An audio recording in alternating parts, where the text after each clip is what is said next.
This room is not a simple thing, right? It's nested. It's a subset of the university. That's a subset of society. It's a subset of your life. The room is a complicated thing, and you need to figure out where you should be in the room. And you can't do that surely with perception, because all you see is me and some of the wall, right? You got this little narrow portal, and so you can't really rely on your perceptions to orient you.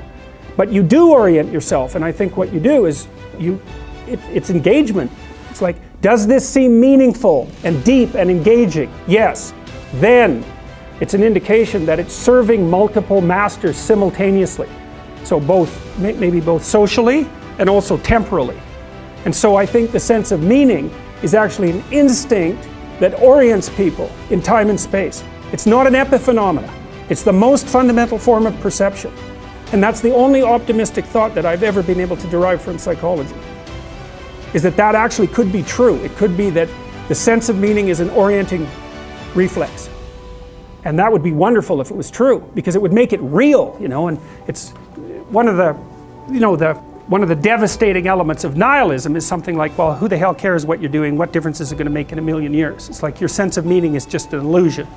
You're a limited creature in a limited place, and nothing you do really matters. It's like, that's a powerful argument, especially if you're an objective materialist and a reductionist. It's a killer argument, but it looks to me like it's wrong. It's actually wrong, because meaning looks to me like it's an actual phenomenon. It does say that you're positioned properly between chaos and order, or something like that. It's real. So we'll see. We're going to develop that argument, because if it's real, you want to know that, because it gives you something to stand on. Maybe it's as real as pain, but it's not pain, it's something positive, and you need something positive that you can rely on. And the psychoanalysts, I think, err too much on the side of the subject. They tend to think that too much of you is inside of you, and too little of you is outside of you. And part of the reason I believe that is because of my clinical experience. I love the psychoanalysts, man. They're brilliant, they're deep. They grapple with real problems. When people have real problems, and I mean profound problems, they're really profound moral problems. They're problems of good and evil, really. There are things going on in their family that are so terrible that they're sometimes fatal. Lie upon lie upon lie upon lie for decades and decades and decades. It's awful. And that's not exactly inside them. It's out there in the world. And lots of the people that I see, very famous critic of psychology, I can't remember his name, but I probably will, criticize the practice of psychology quite effectively I believe in the early 60s. The Myth of Mental Illness by Thomas Szasz, S-Z-A-S-Z. It's a classic. You should read it. If you're interested in psychology, read it. It's a classic. And he basically said, most people have problems in living, they don't have psychological problems. And so I've experienced, despite my love for the psychoanalysts, very frequently what I'm doing as a therapist is helping people have a life that would work. And you can parameterize that. It's like, what do you need? How about some friends? People kind of like that. How about an intimate relationship with someone that you can trust, that maybe has a future? That'd be good. How about a career that puts you in a dominance hierarchy somewhere, so at least you've got some possibility of rising, some possibility of stabilizing yourself, and a schedule and a routine, because no one can live without a routine. You just forget that. If you guys don't have a routine, I would recommend, you get one going, because you cannot be mentally healthy without a routine. You need to pick a time to get up. Whatever time you want, but pick one and stick to it, because otherwise you dysregulate your circadian rhythms and they regulate your mood. And eat something in the morning. I've had lots of clients who've had anxiety disorders. I had one client who was literally starving. Very smart girl. There was very little that she liked. She kind of tried to subsist on half a cup of rice a day.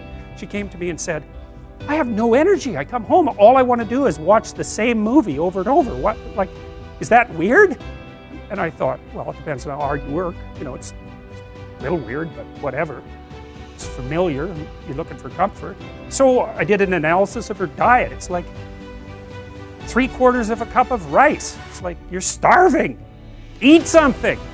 You know, you'll feel better. So she modified her diet, and all her anxiety went away, and she had some energy. It's like, yeah, you gotta eat. So a schedule, that's a good thing, man. Your brain will thank you for it. It will stabilize your nervous system. With a bit of a plan, that's a good thing. You need a career, you need something productive to do with your time. You need to regulate your use of drugs and alcohol, most particularly alcohol, because that does in a lot of people. You need a family, like the family you have, your parents and all that. It'd be nice if you all got along, you could work on that. That's a good thing to work on. And then, you know, you probably need children at some point, and that's life. That's what life is. And if you're missing, you know, you may have a good reason to not be operating on one of those dimensions.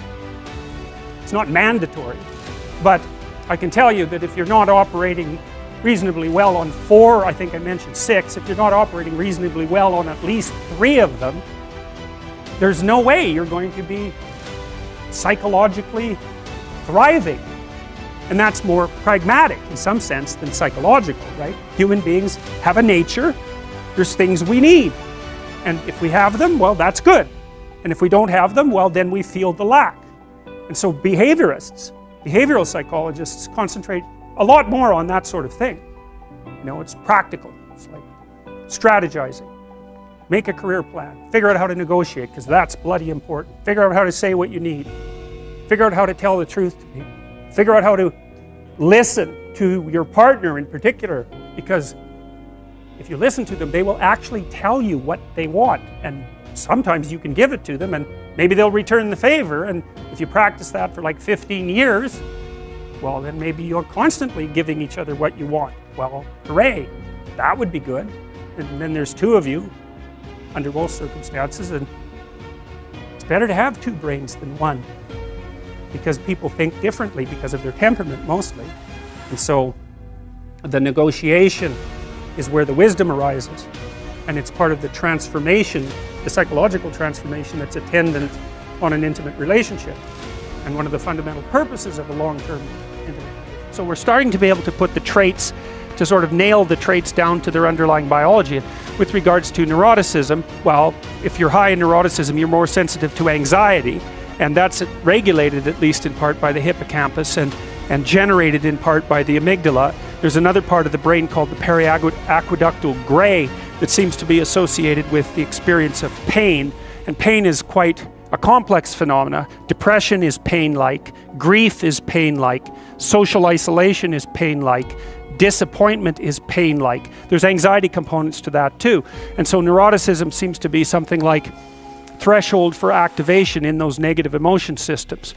So if you're higher in neuroticism, 1 unit of uncertainty might produce, let's say, 3 units of psychophysiological response, whereas if you're lower in neuroticism, 1 unit of uncertainty might produce 1 unit of psychophysiological response. It's hard, you know, obviously that's a simplified schemata, but there's variability, because if something unexpected or threatening happens to you, it isn't obvious how upset you should get. One answer might be, brush it off, it's nothing. Another answer might be, it's a bloody catastrophe. And often when something uncertain or threatening occurs, you don't have enough information at your disposal to make a full determination of the potential import of the circumstance, especially if it's uncertain.